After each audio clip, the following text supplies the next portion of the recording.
Para pemuka agama yang saya hormati, mohon maaf saya nggak akan membuka acara dengan salam 6 agama itu ya, bapak-bapak, ibu-ibu, para pemuka agama. Saya paling senang kalau duduk dengan pemuka agama. Cita-cita saya emang melobi orang dalam untuk bisa masuk surga.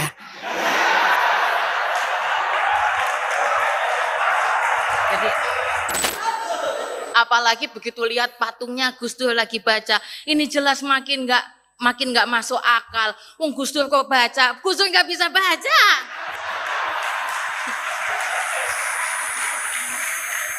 Ya, terima kasih atas undangannya hari ini untuk meresmikan patung Gus Dur. Saya begitu dibilangin sama Mas Joko, Mbak itu nanti diminta untuk meresmikan patung Gus Dur. Astagfirullahaladzim, sekolah Islam kok masang patung gitu kan.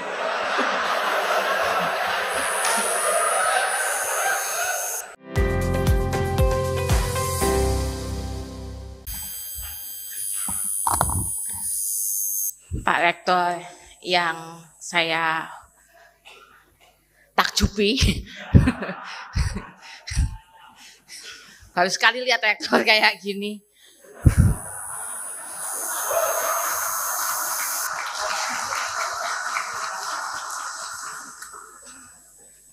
Hah? Kenapa? Udah nggak apa-apa. Apa? Kenapa ditengahkan? Biar lebih moderat gitu. Gimana sih?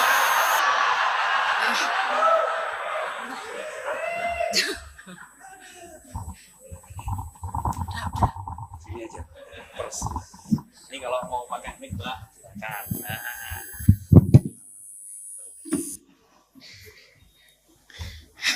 Ini pasti gengnya moderasi beragama ya. Senangannya di tengah-tengah. Jangan terlalu kanan, Mbak, gitu. Pak Rektor yang saya hormati, saya beneran loh takjub lihat rektornya gini, siswanya kayak apa gitu. Ya Allah. Gak bisa bayang nih. Pertama-tama terima kasih atas undangannya ke sini dan terima kasih sudah membiayai saya. Saya jangankan dikasih 1,5 juta, dikasih 200.000 aja saya udah senang. Lah wong biasanya jangankan dikasih 1,5 juta, biasanya pulang dikasih proposal kok Pak. Gitu. Udah disuruh ngisi, diminta sumbangan gitu kan. Ya gitu biasanya potongannya wong NU, terutama udah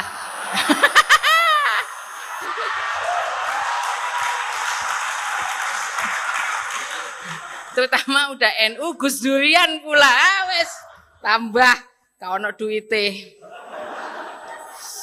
Ya terima kasih Pak Rektor, terima kasih Mas Jai dari jaringan Gus Durian yang hari ini cosplay jadi Lurah Sleman. Saya nggak pernah lihat Mas Jai pakai dandanan kayak gini soalnya. Biasanya ya model aktivis ya, pakai kaos Gus Dur. Gratisan soalnya. Atau pokoknya pakai kaos-kaos sisa forum diskusi apa gitu kan. Ya, Mas Jai hari ini agak-agak sensitif. Marah-marah tadi ya. Hanya gara-gara dianggap anggotanya cuma 150. Padahal itu hanya gara-gara Mas Jai salah dengar. Sebenarnya orang tersebut tidak sedang bilang Gus Durian anggotanya 150, sampean salah dengar. Dia sedang bilang kardus duriannya 150 yang harus diperiksa sama KPK gitu.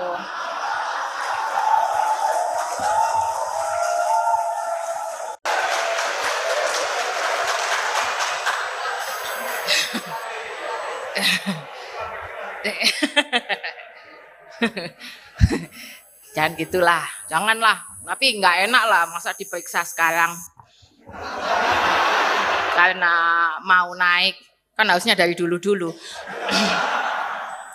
Ya, terima kasih atas undangannya hari ini untuk meresmikan patung Gus Dur. Saya begitu dibilangin sama Mas Joko, Mbak itu nanti diminta untuk meresmikan patung Gus Dur. Astagfirullahaladzim, sekolah Islam kok masang patung gitu kan.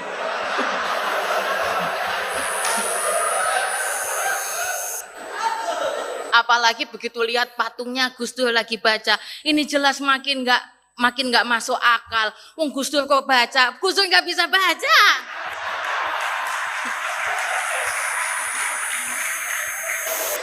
Sungguh tidak otentik.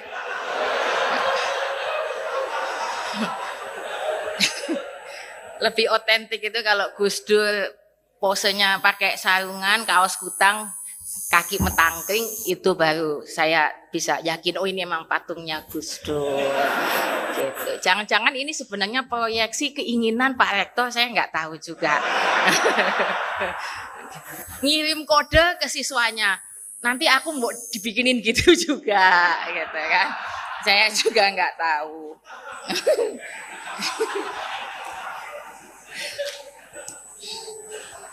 Para pemuka agama yang saya hormati, mohon maaf saya nggak akan membuka acara dengan salam 6 agama itu ya, bapak-bapak, ibu-ibu, para pemuka agama. Saya paling senang kalau duduk dengan pemuka agama. Cita-cita saya emang melobi orang dalam untuk bisa masuk surga.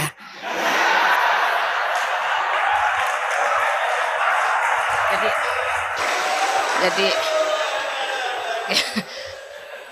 tapi hari ini saya nggak akan membuka dengan salam yang itu ya, apa namanya, assalamualaikum, salam kebajikan, salam apa itu semuanya gitu kan ya.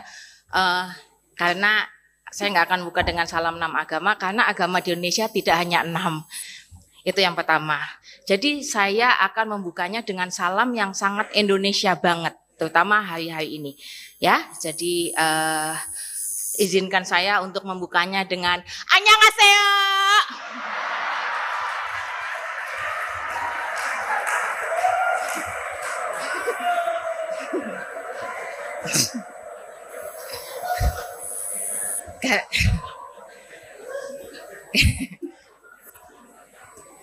Oh bukan ya, mohon maaf ya. Opa Maftuhin. Sarang hehe.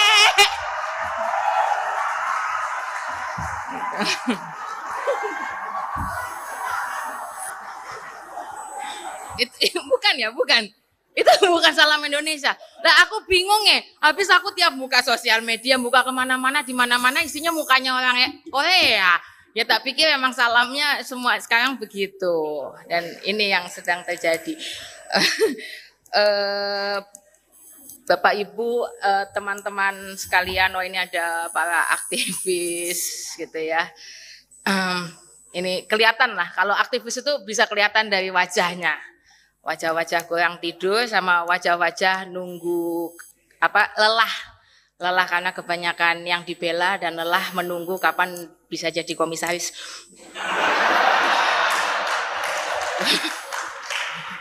Jadi ada Pak Akol, ada Mbak Yuni Wahid, ada Mas Zen, wah banyak nih. Ada Mas Sarjoko. Saya hari ini diminta untuk bicara soal apa judulnya, aku ya lali. Apa sih judulnya? Nanti. Oh iya bukan. Tuh kan saya judulnya aja. Ayo bukan. Ya itulah pemikiran Gus Dur gitu. Kebudayaan pemikiran Gus Dur dalam kebudayaan gitu ya, gitu. Karena katanya sanatnya biar nggak doif gitu kan, hari-hari ini soalnya banyak yang ngaku-ngaku Gus Dur udah dulu jelek-jelekin Gus Dur, hianatin Gus Dur, sekarang tiba-tiba langsung bawa-bawa Gus Dur gitu kan. Itu banyak itu. Hati-hati. Ya. Hah? Oh, tak apa-apa. Tambah enak. Tapi saya agak nggak yakin gitu. Saya sebenarnya capable untuk melakukan itu. Kalau saya memang dicap sebagai anaknya, itu kan sebenarnya klaim saya sepihak ya. Terutama karena memang ternyata membawa cuan gitu, membawa untung. membantu panjat sosial, jadi ya saya sering ngaku anaknya Gus Dur. Tapi apakah saya benar-benar diakui sebagai anaknya Gus Dur, saya nggak tahu juga. Jadi moga-moga ini nggak doif ya Mas ya. Nanti apa yang mau saya sampaikan. Nah, terutama karena ya gini, tadi diminta untuk bicara soal itu gagasan kebudayaan. Mohon maaf saya nggak bisa karena saya nggak punya settingan serius. Tolong silakan kalau butuh bicara soal gagasan Gus Dur, hubungi saja Ibu Alisa Wahid. Jangan saya. Nanti bisa ke Pak Jai. Nanti tolong disambungin ya Pak Jai. Saya nggak bisa. Saya akan ngomongin hal-hal yang santai aja. Saya cuma mau sharing-sharing hidup saya bersama Gus Dur aja. Yang nggak banyak itu, nggak terlalu sering. Saya nggak terlalu sering ketemu Gus Dur.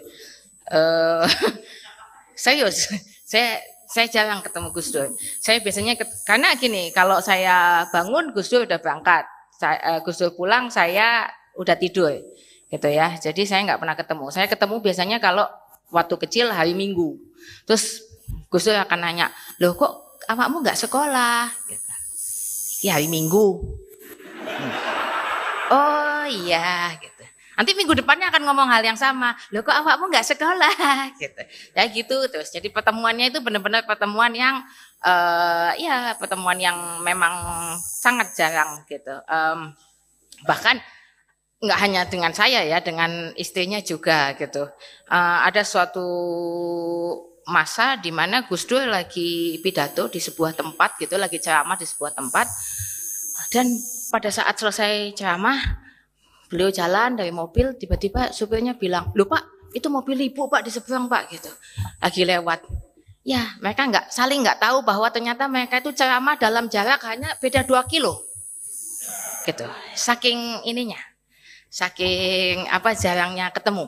Bahkan dulu Gus Dur sering bilang, nanti jangan-jangan kalau saya pulang saya ketok pintu, nanti anak saya bukain pintu terus bilang, "Mau cari siapa Om?" Gitu. Jadi makanya saya rasa saya sebenarnya tidak terlalu cukup tepat untuk bicara soal ini. Tapi saya akan bicara soal pembacaan saya terhadap Gus Dur. Terhadap Gus Dur dan apa yang sebenarnya bisa kita baca hari ini gitu. Ya serius nggak apa-apa ya, dikit. Cek disangka anak Gus Dur lho. Wih, kok koyoknya pinter gitu. Padahal mek gedabrus. Kenapa saya membuka dengan annyeonghaseyo? Karena hari ini hal itulah yang terjadi di Indonesia gitu ya. Kita hari ini disuguhi oleh begitu banyak identitas. Dan identitasnya itu pilihannya kalau hari ini kalau enggak identitas ke westernan gitu ya, atau ke Arab-Araban. Nah, sekarang ada identitas baru, ke Korea-Koreaan gitu. Tapi apapun itu pilihannya bukan identitas keindonesiaan gitu. Dan ini yang sekarang saat ini terjadi. Dan Gus Dur itu agak sedikit menurut saya agak sedikit anomali. Enggak sih, saya enggak bilang anomali. Anti mainstream. Kan so edgy, Gus Dur itu kan so edgy. Anti mainstream. Enggak tahu juga. Tapi yang terjadi itu kemudian berkebalikan dengan apa yang dilakukan oleh Gus Dur. Gus Dur itu sekolah di luar negeri, di Kairo. Saya bilang sekolah, saya nggak bilang lulus. Karena itu dua hal yang berbeda. Sekolah dan lulus dua hal yang berbeda. Kalau teman-teman yang sekarang lagi pusing, skripsi belum selesai, apa-apa belum, masih, aduh kok kayaknya susah banget lulus. Silakan berputus asa, jangan semangat.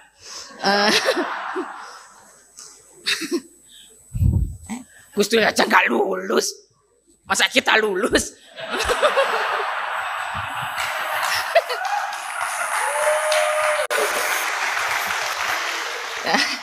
Nah, tapi saya membayangkan, andai kata saya ada di posisi seperti Gus Dur gitu ya, hari ini saya pergi kuliah ke Kairo gitu ya, ke Mesir gitu.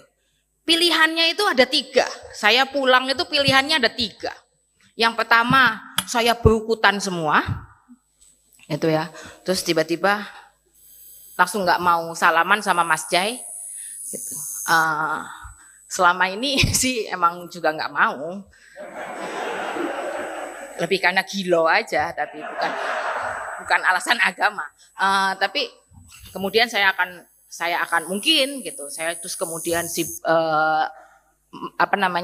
sibuk dengan atribut saya, dan kemudian orang-orang yang tidak beratribut sama akan saya, kamu bukan kelompokku gitu. Bisa jadi saya ada di kelompok itu, atau pilihannya saya akan jadi SJW Fafifu Wasweswos, gitu kan? Karena terkenal masukan-masukan budaya, ya nanti saya akan pulang terus bicara soal daki-daki gitu kan, bicara soal teori-teori, wah ini kita seharusnya melawan imperialisme dan bla bla bla bla gitu ya kan, wah kamu gaslighting ya gitu kan, gitu, kamu gatekeeping banget gitu. Kayak gitu ya, nanti terus kemudian menjadi white savior complex gitu ya, merasa perlu menyelamatkan semua orang gitu. Atau kemudian pilihannya nggak dua-duanya sama sekali, tidak dalam kutub itu, dalam kutub dengan hasil kuliah saya bisa cari cuan sebanyak-banyaknya. Peduli amat tentang kondisi negara. Gitu. Kecuali itu bisa dikapitalisasi. Gitu. Nah, seringkali itu yang kemudian terjadi, dan saya membayangkan kalau saya yang ada di posisi Gus Dur, mungkin saya akan pulang dengan kondisi seperti itu. Sekarang aja saya udah begitu. Padahal saya nggak sekolah di luar negeri gitu kan. Nah, apalagi kemudian kalau saya sekolah di luar gitu. Seyore aku iki contekanku iki akeh, terus aku bingung dhewe iki macane iki lho. Terus Nah, yang menarik itu, atau ya saya akan pulang, dan terus kemudian apalagi kan saya pulang dalam kondisi sebagai privilege, ya kan? Orang privilege. Saya anak presiden. Kemarin ada teman saya nanya, kamu gimana perasaannya? Kakakmu katanya mau jadi cawapres, kamu gimana perasaannya, seneng nggak? Saya ngeliatin dia tuh, saya bilang, bapakku loh presiden Bien.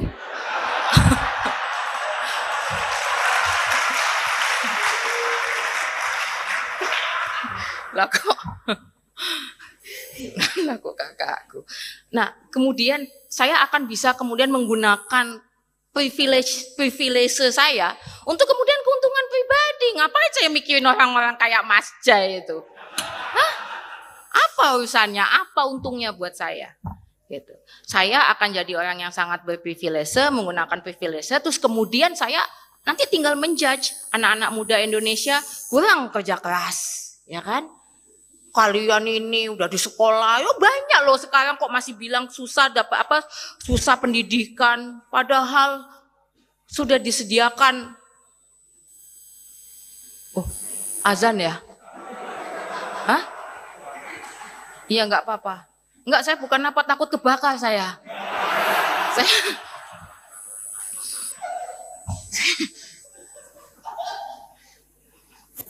Dan itu yang sering terjadi. Saya sering banget ketemu anak-anak yang kemudian pulang gitu ya dari luar, terus ngomong kayak gitu. Ngomong, ada yang kemarin pulang dari luar gitu dengan karirnya yang begitu cemerlang, terus ditanya kunci suksesnya apa, terus dia bilang kunci sukses saya itu I follow successful people, mereka bangun pukul 5 pagi gitu, lalu kemudian melakukan action untuk memperkaya diri gitu, terus kemudian olahraga dan segala macam gitu. Terus di bawahnya banyak yang bilang, pantes aku nggak sukses, aku bangunnya jam 3 Lah wong ngomong kunci suksesnya bangun jam 5 kok nang wong Indonesia. Mbokku jam 3 wis tahajud gitu.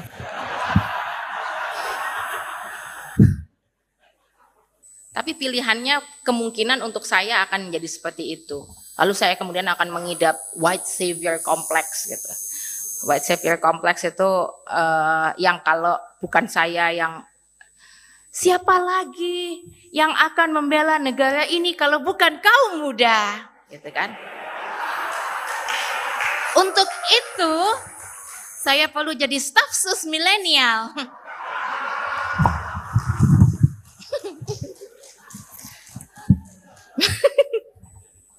Maaf ya, salty banget. Tapi itu yang terjadi dan itu sering banget gitu. Dari saat ini itu menjadi hal yang umum ditemui di mana-mana. Gus Dur itu kemudian keluar, kemudian bertemu dengan begitu banyak kelompok. Gus Dur itu kalau di NU itu adalah epitom dari kosmopolit. Bahkan beliau itulah, bahkan sampai ini gengnya Pak Maftuhin itu, Mas Hayu Salim gitu ya, itu sampai membuat buku judulnya Gus Dur Sang Kosmopolit gitu. Mungkin agak kalau mbak-mbak yang bingung kosmopolit apa, baca majalah Kosmopolitan aja, dijamin makin bingung karena nggak ada di situ definisinya. Bagaimana Gus Dur itu kemudian sangat melanglang buana bertemu dengan orang banyak. Gus Dur itu bahkan bilang gitu, perjalanan ada di mana namanya di Kairo gitu ya, meskipun nggak lulus gitu, sekali lagi karena si Gus Dur nggak sekolah, dia sibuk kemana-mana gitu kan. Kemudian sampai akhirnya Gus Dur itu waktu sekolah SMP itu juga nggak naik gitu. Jadi kalian kalau yang pernah nggak naik atau ini belum lulus jangan putus harapan, masih bisa jadi presiden nantinya. Tanpa modal. Ingat, Gus Dur jadi presiden tanpa modal loh. Modal dengkul. Itu pun bukan dengkul Gus Dur. Dengkul siapa? Masa nggak tahu? I'm sure you know what I mean.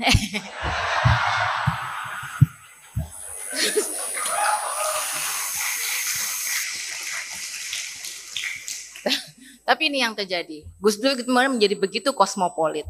Tapi Gus Dur Gus Dur kemudian kembali ke Indonesia, tetap dalam bentuk Gus Dur sebelum dia berangkat, sebelum beliau berangkat. Gus Dur sebelum menjadi presiden dengan sesudah menjadi presiden, bentukannya sama, gitu. Bentukannya sama, bulat, enggak. Tidak berubah, tidak kemudian, oh sekarang aku jadi presiden gitu, maka aku kemudian harus dipatuhi oleh semua orang gitu ya, banyak orang yang kayak gitu, terus kemudian aku jadi baper gitu, apalagi kalau koalisinya nggak jadi, salah ya apa sih?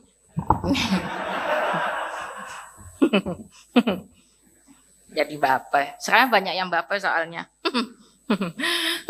pemilunya belum mulai, koalisinya udah bubar.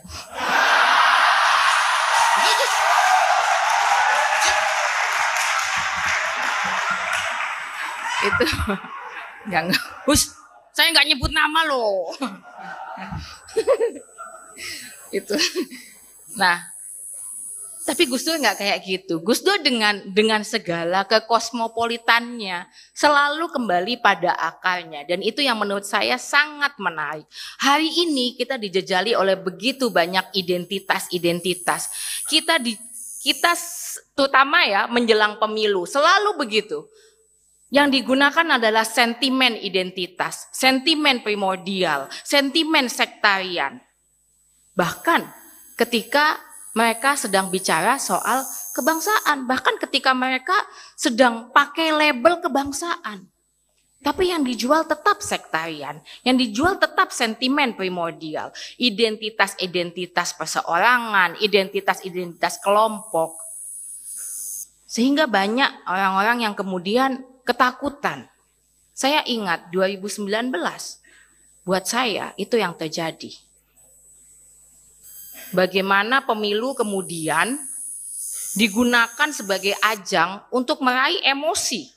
Kita memilih bukan lagi berdasarkan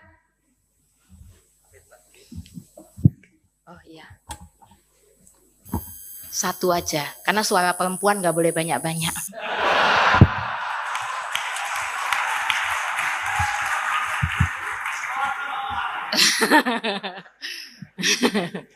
Sudah biasa terjadi. Hari ini kita disuguhi sedemikian rupa bagaimana identitas yang selalu dikedepankan. Bahkan ketika mereka berdalih bahwa ini soal kebangsaan, bahwa ini soal bersama. Dan ini yang selalu terjadi. Dan hari ini kita terjebak di situ. Kita terjebak pada identitas-identitas. Seakan-akan pada saat kita memilih, saya ingat 2019 itu yang terjadi. Bagaimana kemudian isu yang terjadi adalah isu yang menggunakan sentimen A atau antitesanya yang sebenarnya juga menggunakan sentimen yang sama, hanya di sisi sebaliknya. Minggu lalu saya ditanya oleh seseorang di wawancara, Mbak Inaya, gimana ini? Kita ini kan sekarang dalam kondisi kayak gitu tuh, secara emosional ditarik di kelompok-kelompok yang mau Indonesia supaya berdasarkan satu ini aja gitu, yang radikal dan fundamental dan bla bla bla bla gitu ya. Yang hanya satu terjemahan aja, kalau nggak sesuai sama mereka berarti salah gitu. Ini kita dibawa sama kelompok radikal gitu. Ini gimana ini gitu. Ini kan berlawanan dengan Pancasila katanya. Saya bilang, betul. Dan ini kan yang terjadi. Bahkan para calon pemimpin kita membawa nafas seperti itu. Tapi saya bilang, kalau kemudian kita berpikir soal berlawanan dengan Pancasila, kita berpikir kelompok radikal apakah berlawanan dengan Pancasila, ingin mengganti falsafah Indonesia, apakah berlawanan dengan Pancasila? Iya. Tapi jangan salah. Kelompok-kelompok yang kemudian mendagangkan NKRI harga mati, tapi di baliknya hanya untuk menyembunyikan oligarki, itu juga jelas berlawanan dengan Pancasila.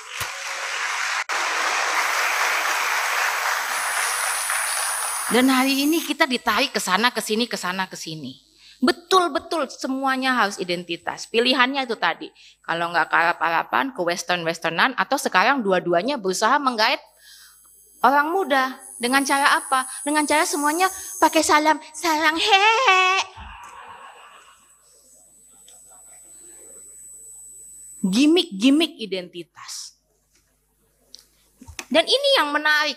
Dan ini semakin dikuatkan. Kenapa? Karena kalau kita bicara demokrasi dan kita bicara soal kan selalu dibilang demokrasi itu punyanya Barat. Saya bisa dibilang mungkin sedikit sepakat. Demokrasi di Indonesia yang banyak terjadi kemudian memang punyanya Barat. Kiblatnya ke sana. Seakan-akan kita nggak punya sendiri. Demokrasi Barat kan menitik beratkan memang pada identitas. Identitas saya harus dihargain. Makanya hari ini semua orang berlomba-lomba untuk menunjukkan identitasnya. Saya A, saya B. Tapi kalau kita memunculkan identitas kita dan memaksakan identitas kita, artinya kita meliankan identitas yang lain. Nah, yang menarik adalah kemudian apa yang dibawa oleh Gus Dur. Gus Dur balik lagi ke rumahnya lagi, ke Indonesia lagi, bahwa kita sebenarnya sudah punya bentuk demokrasinya sendiri. Kalau kemudian demokrasi Barat misalnya memaksa untuk dihormati, untuk dihargai, identitas saya harus dihargai, maka kemudian yang menarik adalah apa yang digambarkan oleh Gus Dur, apa yang kemudian dicontohkan oleh Gus Dur, milik kita sendiri di timur. Bagaimana ketika kita bicara demokrasi, kita bicara soal menghargai identitas yang lain. Bahwa identitas saya bukan satu-satunya. Sense yang dibangun oleh Gus Dur adalah sense komunitas dan bukan identitas. Bahkan ketika Gus Dur sendiri bicara soal identitas. Misalnya, dengan memberikan teman-teman Cina gitu ya, teman-teman Tionghoa. Oh ya, kalau gitu teman-teman Tionghoa boleh pakai nama Cina lagi misalnya. Kayak gitu. Boleh sekarang Imlek Meskipun saya sebenarnya tuh punya kecurigaan alasan paling besar Gus Dur itu membolehkan Imlek dan agama-agama lain membela agama-agama lain itu adalah supaya Gus Dur bisa diundang makan enak gitu. Tiap acara hari rayanya mereka gitu ya. Gitu. Lumayan loh. Gus Dur nggak kaya soalnya. Gus Dur boleh presiden, tapi duitnya mungkin beda tipis sama PNS. Nah, jadi apa tadi aku lali DB. Nah, ini yang kemudian dibawa oleh Gus Dur gitu. Bagaimana Gus Dur kemudian malah bicara, meskipun Gus Dur bicara soal identitas loh. Orang Gus Dur sendiri ngaku-ngaku Cina gitu. Bahkan bilang kalau marganya Tan gitu. Jadi kalau ditanya, masa benar Gus? Iya, saya sehnya Tan, setan gitu kan. Gus Dur yang ngomong, bukan saya. Kalau mau marah silakan langsung ke orangnya. Gitu. Nah ini yang menarik. Tapi apa yang dibela Gus Dur saat itu bukan identitasnya. Teman-teman Papua misalnya. Teman-teman Papua itu, saya kemarin lagi ada diskusi dengan teman-teman dari luar, teman-teman dari Amerika, dari Eropa, dan dari Brazil. Mereka mau belajar soal demokrasi, lalu mereka kemudian main, terus saya bercerita soal Gus Dur. Ada teman-teman Papua di situ, dan teman-teman Papua di situ bercerita tentang apa yang dilakukan Gus Dur terhadap Papua dulu. Di zaman Gus Dur tidak ada konflik bersenjata yang terjadi, itu bisa diredam. Kok bisa? Itulah ketika Gus Dur selalu pakai sudut pandang sebelum Gus Dur dan sesudah Gus Dur. Sudut pandang yang digunakan misalnya pada kasus Papua itu adalah zero sum game. Kalau kamu nggak sama saya, berarti kamu musuh saya. Dan kamu bisa saya apa-apakan. Ketika kita hari ini terfokus pada identitas, maka itu yang terjadi. Kita atau kami versus mereka. Dan akan selalu begitu. Kita akan selalu berhadap-hadapan. Kita akan selalu berlawanan. Sementara yang dilakukan oleh Gus Dur kemudian apa? Gus Dur tidak menggunakan zero sum game. Menurut Gus Dur, kalau ada bagian dari Indonesia yang kalah, ya kalah semua. Dibalik. Bukan yang bagian yang kalah itu yang dibuang dan dilawan. Ini sama kayak, oh ini anak saya kalau dia lagi nurut. Kalau dia nggak lagi nurut, oh ini anak suami saya. Saya nggak cinta sama dia. Nggak bisa begitu. Maka yang dilakukan oleh Gus Dur, dipanggillah teman-teman Papua, ditanya, apa yang kalian inginkan? Dan mereka bilang, kami ingin pisah. Kalau nggak pisah, apa yang kalian inginkan? Kami ingin identitas kami kembali. Maka mulai hari ini identitas kalian kembali menjadi Papua. Kami ingin bendera kami bisa dinaikkan. Mungkin untuk teman-teman yang nggak punya bayangan, apa sih maksudnya bendera dinaikkan atau identitas tadi? Sebelumnya namanya bukan Papua, sebelumnya namanya Irian. Itu nama yang diberikan oleh penguasa Orde Baru, dan itu nama yang bagi teman-teman Papua itu peyoratif. Mereka tidak suka dengan nama itu. Mereka merasa direndahkan dengan nama itu. Itu sebabnya Gus Dur bilang, ya sudah, kembali sebagai identitas Papua karena kalian Papua. Ya udah, kalau gitu saya boleh naikin bendera Bintang Kejora. Kalau untuk teman-teman yang nggak tahu, bendera Bintang Kejora itu adalah bendera yang selalu diasosiasikan sebagai keinginan untuk merdeka. Tapi itu bendera daerah. Kalau teman-teman ke negara-negara serikat gitu ya, misalnya ke Amerika deh, itu tiap state itu punya benderanya sendiri. Lah, jangankan daerah. Wong kalian aja, sini siapa yang OI atau selengker? Kalian aja punya bendera, masa orang Papua nggak boleh?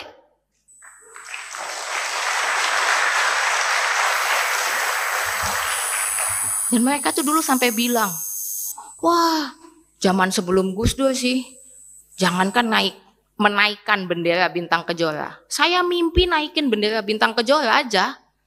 Mimpi, bangun cari tangkep. Ini ketawanya tuh ketawa. Karena serem gitu, horor gitu. Tapi itu yang terjadi gitu. Maka ketika Gus Dur bilang, ya naikin aja. Wong itu identitas kalian kok. Tetap yang dibangun di situ bukan sense identitasnya. Bukan sense primordialnya. Tapi bahwa mereka adalah bagian dari Indonesia sehingga hak-haknya harus dipulihkan. Jadi bahkan ketika Gus Dur bicara soal identitas pun, Gus Dur sedang bicara dalam bentuk komunitas. Gus Dur sedang bicara dalam nafas komunitas, nafas bersama. Gus Dur tidak sedang bicara dalam konteks sektarian. Gus Dur tidak membela orang Cina karena mereka Cina. Gus Dur tidak membela Papua karena mereka orang Papua. Yang ada nanti pecah terus, yang ada nanti berantem. Tapi bukan itu yang dilakukan Gus Dur. Sense kebersamaan. Sense community itu. Dan apa yang dilakukan oleh Gus Dur? Gus Dur kemudian bilang ke teman-teman Papua, kalian kumpul. Termasuk orang-orang OPM. Yang saat itu mereka keluar dari Papua ya, keluar dari Indonesia. Karena dikejar-kejar kan oleh pemerintah sebelumnya. Ditangkap, dimasukkan penjara. Bahkan termasuk yang di dalam penjara. Oleh Gus Dur dilepaskan. Orang-orang OPM dan segala macam. Para eksil yang sudah lama tidak pulang.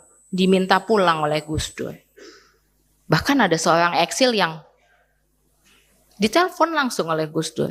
Pulang mas, negaranya butuh sampean. Maka yang dibangun adalah sense komunal. Kebersamaan, bukan lagi identitas. Gus Dur tidak lagi bicara identitas. Bukan lagi bicara zero sum game, bukan lagi bicara kamu versus kami.